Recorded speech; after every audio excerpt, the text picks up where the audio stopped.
Welcome to episode 37 of Duties of the Heart, and we are about to start part 2 of chapter 4 in the Gates of Trust in God. And in the last episode, just to recap, we dealt with our physical health and how we should let ourselves trust God. But Rabbi Bachya also emphasized the need for us to look after ourselves first. Like in everything in life, we have to take the first step.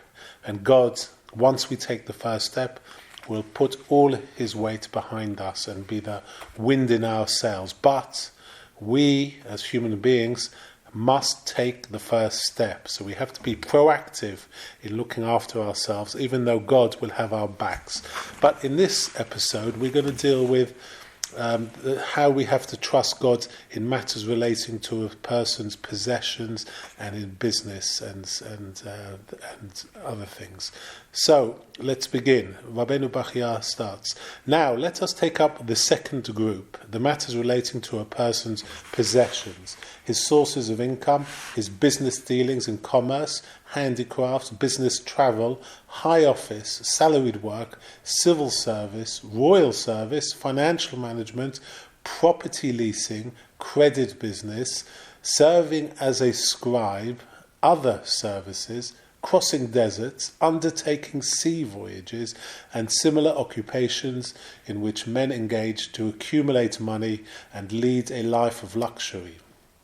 The proper way of relying on God in these matters is for one to engage in whatever occupation the Creator has prepared for him, to the extent necessary for his maintenance and sustenance, to attain what suffices him in this world.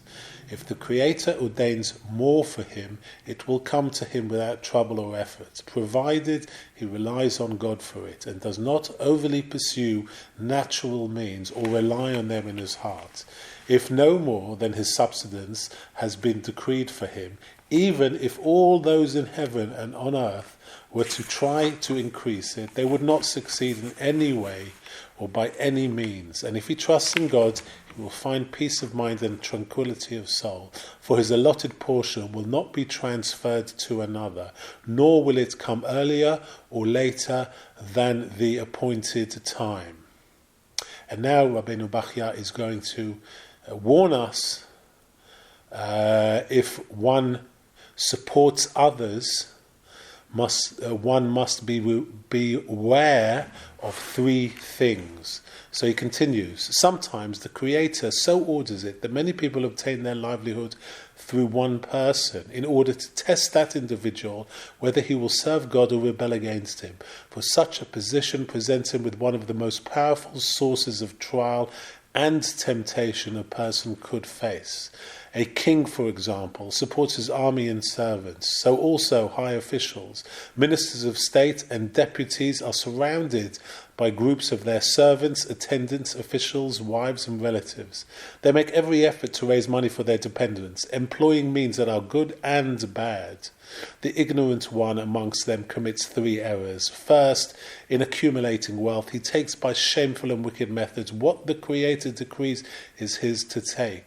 Had he sought it by decent means, he would have realized his goals and aspirations, succeeded in his religious as well as secular affairs, and what the Creator had decreed for him would not have been diminished in the least.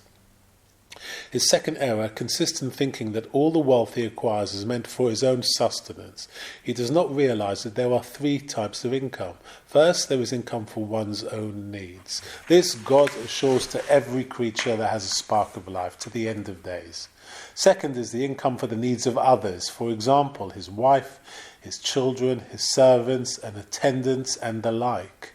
This is not promised by God to all people, but only to a select few, under certain conditions. It is something that may happen at one time and not another, according to the dictate of the Creator's way of kindness and justice.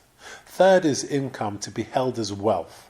This is money that is of no use to the owner, by which he preserves, protects, bequeaths to someone else, or loses.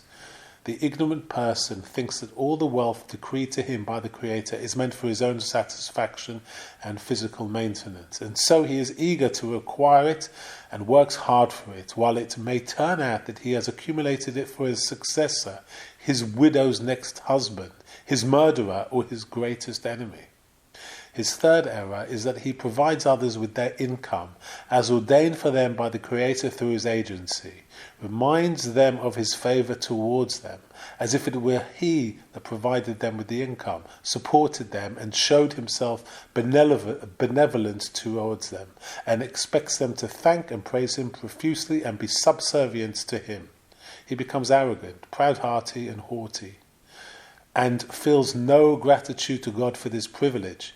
He thinks that if he were to deny the others this income, it would remain in his possession, and that if not for him, their income would be cut off. This poor man labours in vain in this world and forfeits his reward in the world to come.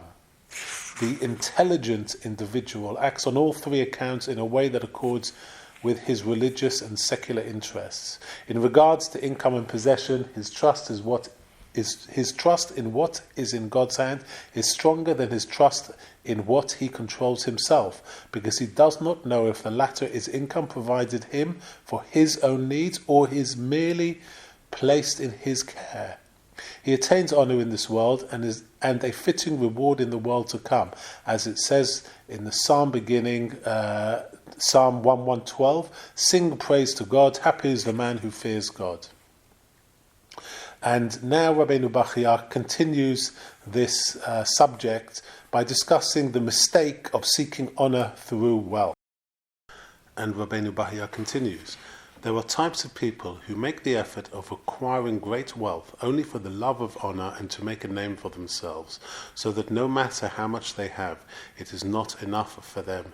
This is due to their ignorance of what will bring real honour in this world and in the next. It is occasioned by their observing the deference paid to the wealthy by the common people, who honour them only because they crave what they have and desire to attain what is in their possession. If they reflected and understood that it is not within their power of the wealthy to give anything to or withhold it from anyone unless God has decreed it, it would then not set their hopes on anyone besides God, and would find worthy of honour only one whom the Creator has distinguished with outstanding qualities, for which he is worthy of the Creator's honour, as it is written in Samuel Chapter 2, verse 30, "For those who honour me, I will honour." Because common people, by honouring the wealthy, exhibit ignorance of what truly warrants honour, the Creator in turn gives them more ignorance, namely of the means to do what they desire, so that all their lives they are caught up in a strenuous effort and much toil, while they neglect what they are obligated to exert themselves in and pursue, i.e., fulfilling their obligations to the Creator and of offering thanks for his loving kindness towards them. The pursuit of these would no doubt be more likely to lead to the achievement of their desires, as it says in Proverbs 3:16, "Long life is in its right hand, and in its left hand are riches and honour." And also from Divrei Hayamim, chapter 29, verse 12, "Riches and honour come from you." Now Rabbi Bachya is going to discuss how God, not the means one employs, is the real one that gives wealth. And he continues, "One finds, amongst those who seek wealth, that one person attains all that he desires of it through the means we have mentioned, and another attains it through inheritance and the like. And each thinks that it is the means that made him acquire it, that without the means he would not have attained it. Hence he exalts the means and not to the cause. He is much like a man in the desert, suffering from thirst, who, upon finding brackish water that had gathered in a pit, greatly rejoiced and quenched his thirst with it. When he continued a little further, he found a spring bubbling with fresh sweet water, and regretted that he had drunk of the brackish water, to quench his thirst.